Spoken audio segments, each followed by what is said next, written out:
मैं आदर्श गिरी आप लोगों का स्वागत करता हूं आपके हमारे अपने यूट्यूब चैनल करियर वे में।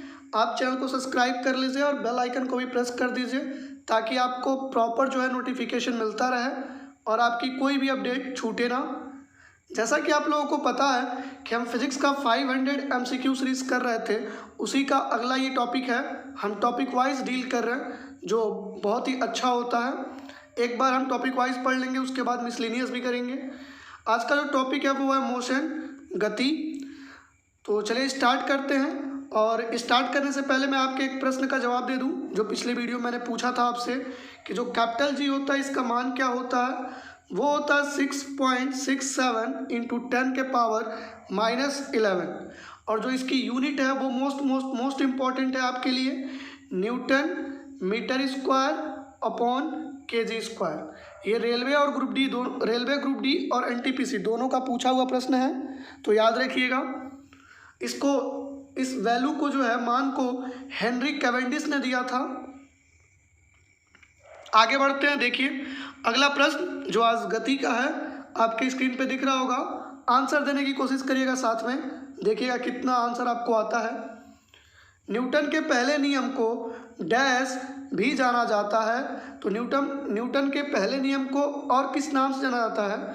संवेग का नियम, लॉ ऑफ मोमेंटम होगा। जड़त्व का नियम, लॉ ऑफ इनर्शिया। ऊर्जा का नियम, लॉ ऑफ एनर्जी। गति का नियम, लॉ ऑफ मोशन। यहाँ पे मोशन कर लीजिएगा इंग्लिश मीडियम वाले। तो जो न्यूटन का पहला नियम है उसे जड़त्व का नियम कहते हैं। और SSC 2014 का ये पूछा हुआ प्रश्न है, एकदम थका हुआ प्रश्न है। चलिए आगे बढ़िए।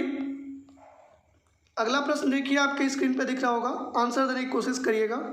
और ये पिछला जो RRC ग्रुप डी का पेपर चल रहा था रेलवे का, उसका पूछा हुआ प्रश्न है और ऑप्शन भी हूबहू है। मैंने इसलिए उठा के रखा है ताकि आपको वहाँ की गलतियाँ भी पता चले और सही आंसर भी पता चले। देखिए, एक बस में खड़ा एक यात्री बाहर की ओर गिर जाता है जब बस अचानक मुड़ती है। ऐसा इसलिए होता है, बस मुड़ती है इस तरफ को, तो आदमी अगर जो बैठा रहता है बस में वो इस तरफ को गिरने लगता है, दूसरी तरफ। ऐसा क्यों होता है?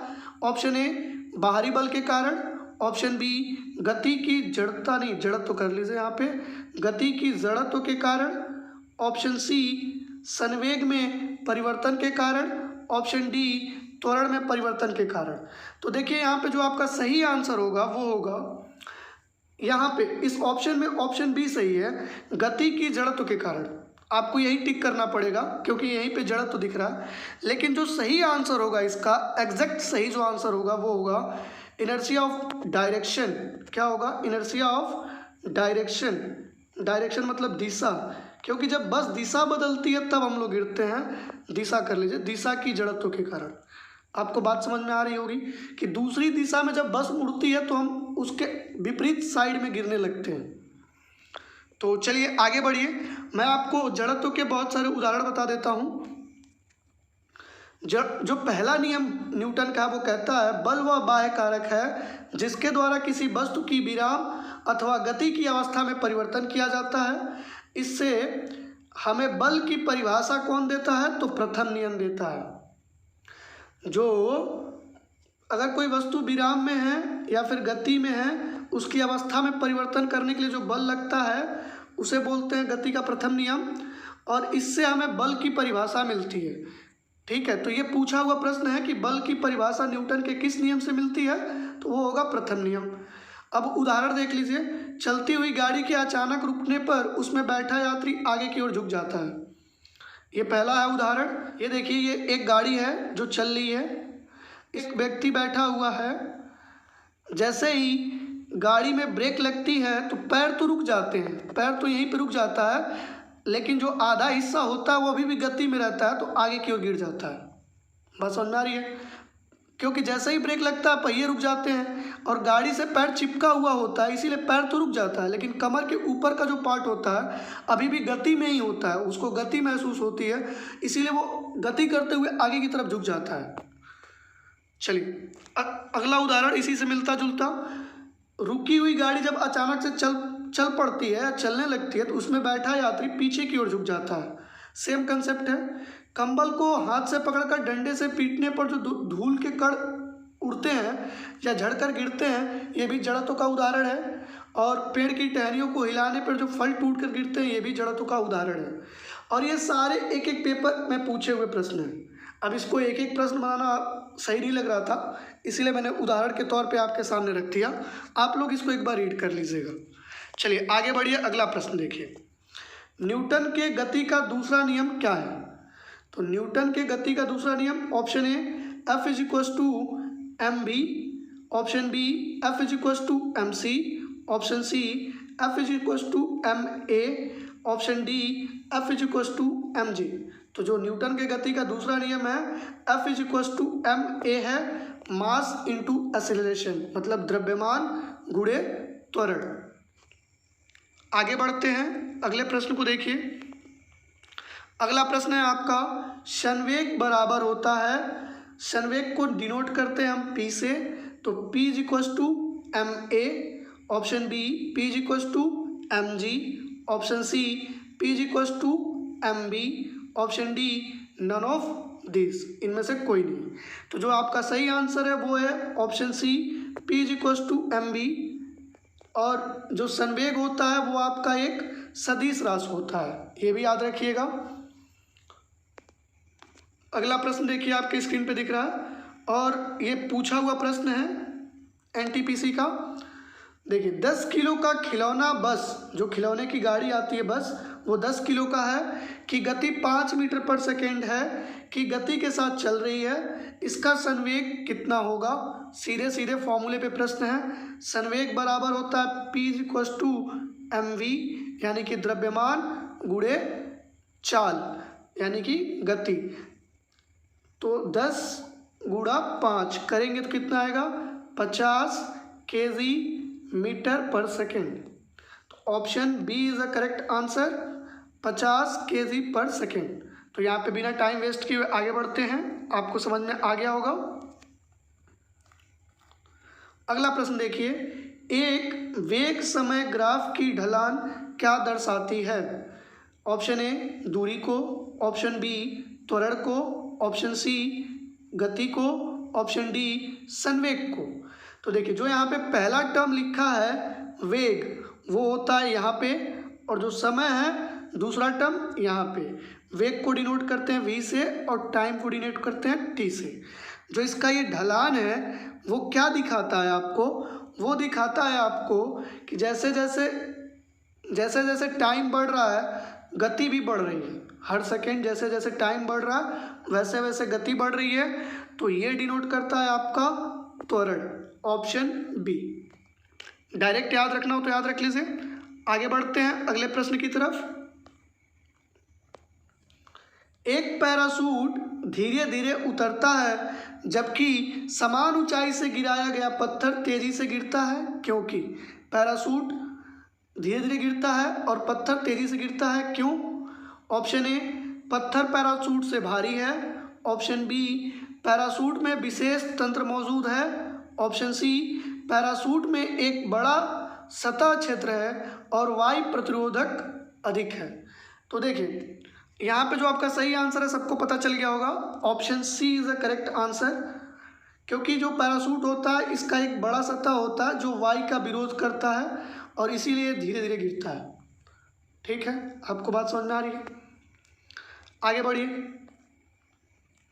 अगला प्रश्न देखिए, किए गए कार्य की दर है, एसएससी का पूछा हुआ प्रश्न है। जो किए गए कार्य की दर है, ऑप्शन ए शक्ति है, पावर, ऑप्शन बी ऊर्जा है, एनर्जी, ऑप्शन सी संवेग, मोमेंटम, ऑप्शन डी इम्पल्स, आवेग।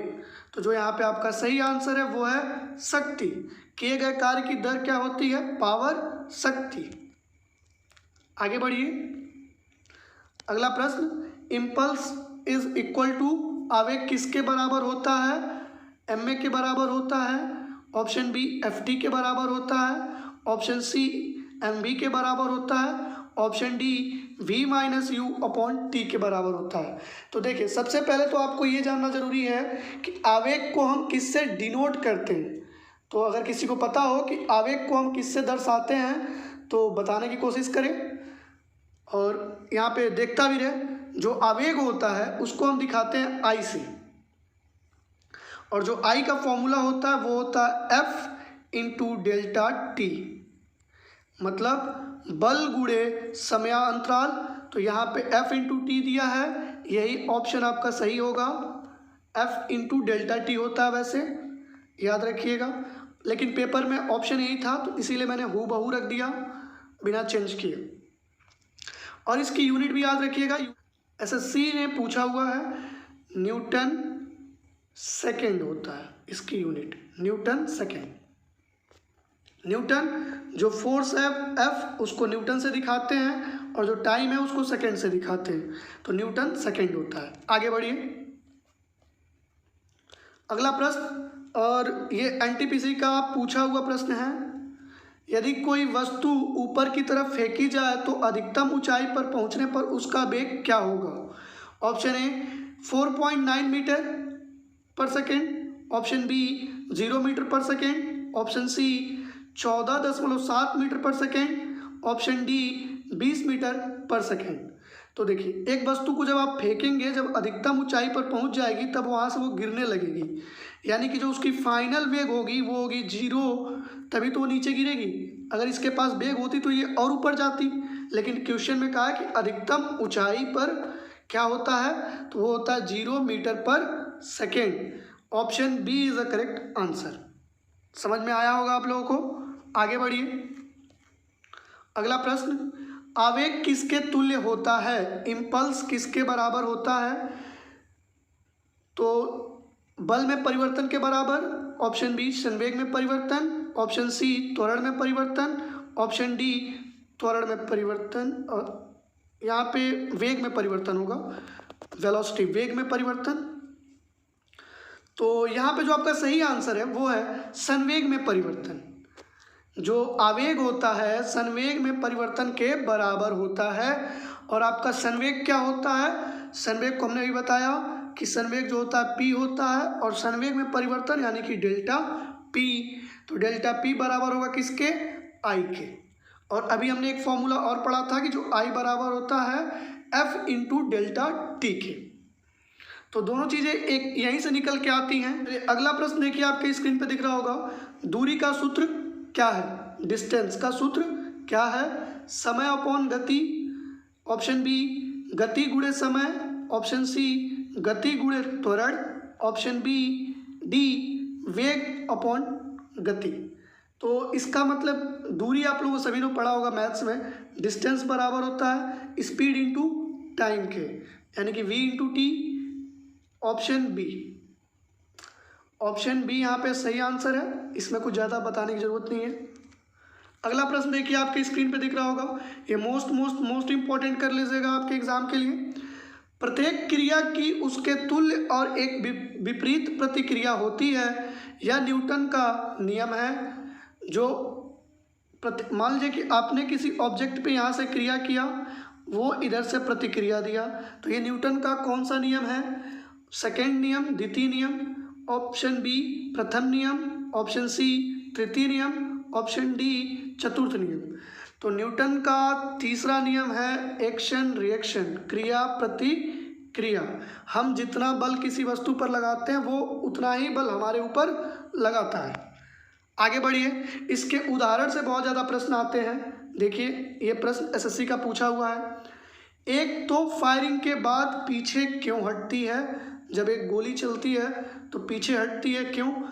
ऑप्शन ए उत्सर्जित गैसों का पीछे की ओर धक्का लगने से, ऑप्शन बी ऊर्जा का संरक्षण के कारण, ऑप्शन सी न्यूटन की गति का तीसरे नियम के कारण, ऑप्शन डी न्यूटन का गति का प्रथम नियम के कारण। तो अभी हमने पढ़ा जितना बल हम आगे लगाएंगे उतना बल पीछे लगता है, तो ये है आपका न्यूटन की गति का तीसरा नियम।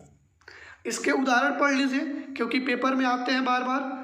ये देखिए, तृतीय नियम, इस नियम के अनुसार प्रत्येक क्रिया के बराबर परंतु विपरीत दिशा में प्रतिक्रिया होती है। तो यहाँ से आप सीधे याद करिए, प्रत्येक क्रिया बराबर प्रत्येक प्रतिक्रिया। ठीक, बाकी यहाँ पे स्टेटमेंट दिया हुआ है, आप पढ़ लीजिएगा।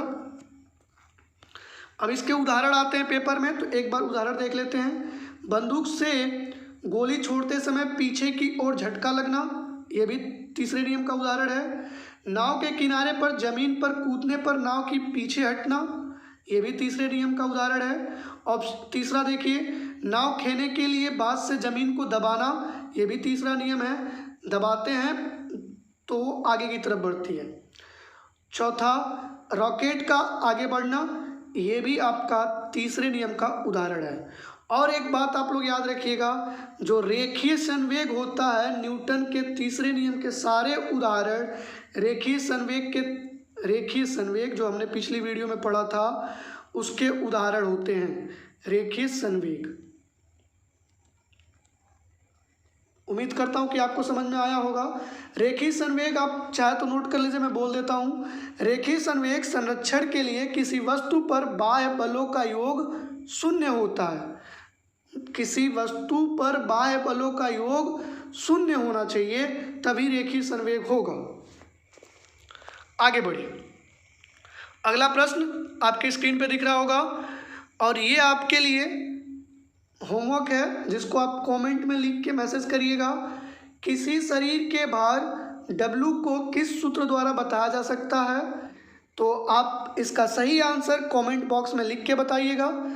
तब तक के लिए चलिए बाय बाय, टेक केयर, पढ़ते रहिए, अपना ख्याल रखिए, फिर मिलेंगे अगले वीडियो में।